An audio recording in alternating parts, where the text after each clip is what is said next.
stunner. That is 3 losses in a row for Pittsburgh. Here's a very bundled up Big Ben after the game.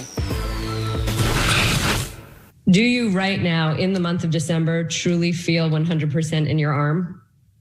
Well, I don't think anybody that plays this game at any level, at any position, I should say, whether it's week 1 or week 16, feels 100%. So, no, I would say that I don't feel 100%, but nobody does right now. Brian, what do you think? Time for the Steelers to hit that panic button?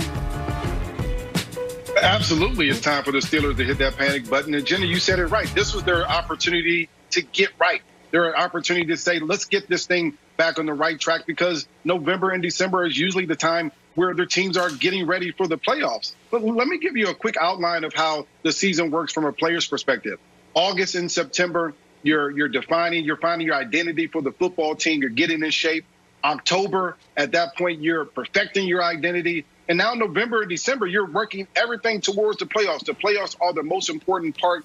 And now you're trying to string wins together to build the confidence in your team so that you can roll into the playoffs. The problem is for the Steelers that they haven't played very good football in the last month. I mean, talking about in the last 4 games, they haven't scored over 20 points. But that's because offensively, you can't throw the ball deep down the field. You have no run game. And the most important position on the field, the quarterback position, has played very bad. And listen, Ben Roethlisberger has played as bad as Duck Hodges and Mason Rudolph did last year. Those are 2 backup quarterbacks, and we're talking about a Hall of Fame quarterback in Ben Roethlisberger. Over the last 2 weeks, he's thrown for under 190 yards in each of those last 2 weeks, only 3 touchdowns and 3 interceptions. And just to be honest with you, Kevin, the bigger picture here is this. They have the Colts and the Browns left. At that point, they probably will lose both of those games. They'll be going into the playoffs with 5 straight losses. That's no way for the Steelers. That's no way for any team to head into the playoffs. I think because of that, that's going to spell and really spell out a first-round loss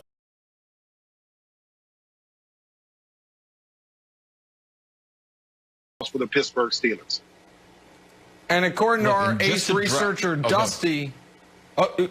sorry, Wild. So according to Dusty, only one team ever has gone into the playoffs on a 5-game losing streak, the 1986 Jets. By the way, shout out to the Jets for making the playoffs in 1986. I'm incredibly disappointed on multiple fronts. The first one is this, and I know it's the top of mind for everybody.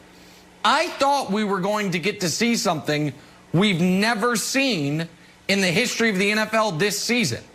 I really thought we were going to get to see Patrick Mahomes play a wild card weekend playoff game. But once again, the guy has a bye. It's unbelievable. It's for a bye every year, even this year. Now that there's only one bye, Patrick Mahomes gets it. So our, the long-awaited what's he going to look like wild card weekend, we're not going to get to see. And we're not going to get to see it, Wilds, because the Steelers stink. This is vindication for tiers in the committee as opposed to stupid power rankings. Oh, the Steelers are undefeated. They've got to be #1. Nope. Rigatoni Roethlisberger at the end of the year is falling apart once again. The team was awful yesterday. Even when they had a chance, the first half, they had 5 3-and-outs, 2 fumbles, and a pick against the Bengals. So they're underdogs at home against the Colts. They're going to be underdogs in Cleveland.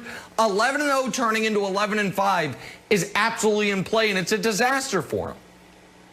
Okay, just to drive home how bad they are, shout out to our researcher, Dusty. They're worse than the Jets.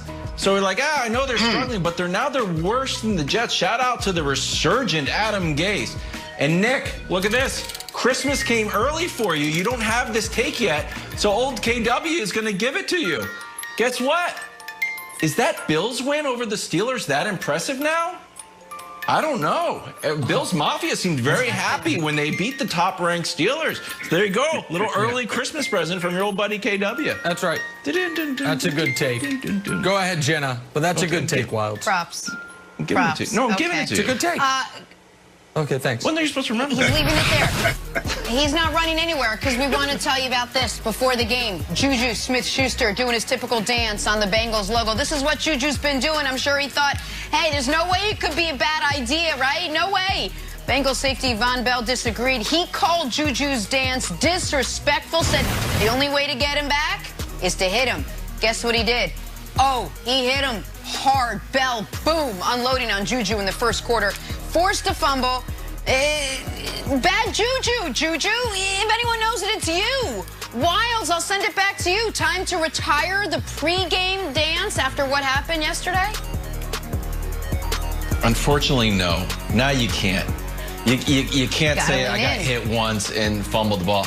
You probably have to do more, and I know it's not the popular take. You probably have to do it during the game now, maybe multiple times during the game. Maybe during the week you fly in early and do it on their practice field too. But you cannot give up now. You got to be all in, Nick. Yeah, I think you're absolutely wrong. I think that if Brian, you know, I remember watching you.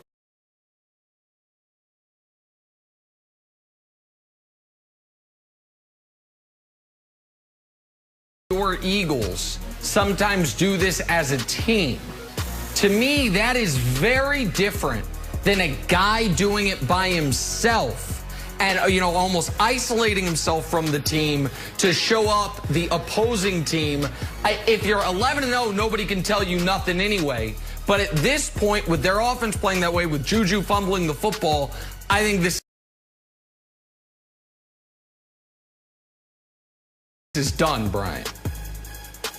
Yeah, I absolutely agree. When you're 11-0, you can do anything that you want. As a team, we would do it at our house. And then when we were playing well, we would do it on the road as well, just to show the other team that we're coming into your house and we're taking over your house. Like I'm walking into Jenna's home and I'm sitting on her couch and I'm changing the channel and all those different things. Basically, I'm saying this is my house at that point. Work out. But when you're 11-0, you can do that. When you've lost 3 games in a row, you have no business dancing. You should be in the lab trying to figure out how to win a football game, and for the Steelers, how to get ready for the playoff.